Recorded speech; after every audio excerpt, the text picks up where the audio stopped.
C'est toujours un honneur et un plaisir de vous retrouver dans le cadre des actualités de la semaine présentées à travers cette revue de presse par Sonia Kabé.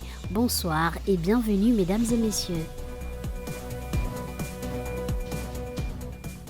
Suspension de l'équipe nationale jusqu'à nouvel ordre et mise à l'écart de Bruno Manga et Pierre-Emerick Aubameyang. Telles sont les mesures annoncées par le ministre par intérim de la Jeunesse et des Sports, Simplice Désiré Mamboula, après la prestation dite déshonorante des Panthères à la CAN 2025 au Maroc.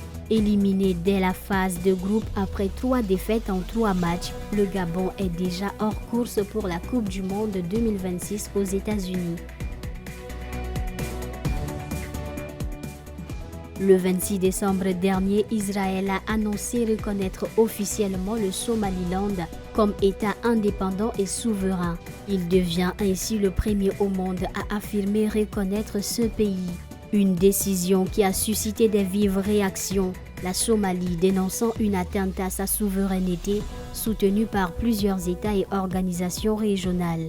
Le Somaliland, situé au nord de la Somalie, s'est déclaré indépendant en 1991 sans jamais avoir été reconnu jusqu'ici.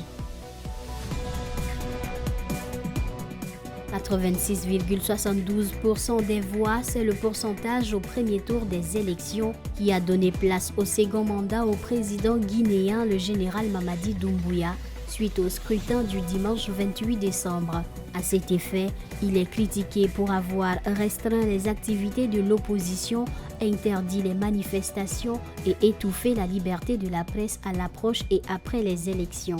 Lors de son ascension au pouvoir par coup d'État en septembre 2021, il s'était en effet engagé à ne pas se présenter à l'élection présidentielle, devant marquer la fin de la période de transition.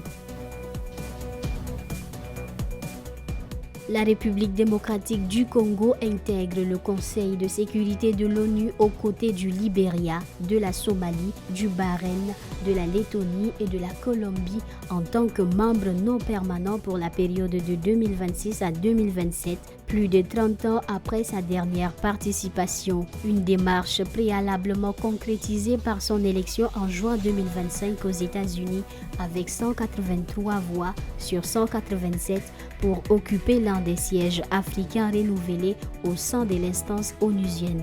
Les autorités congolaises assurent à cet effet vouloir y porter la voix de la RDC et du continent africain dans un contexte marqué par la crise sécuritaire persistante dans l'est du pays.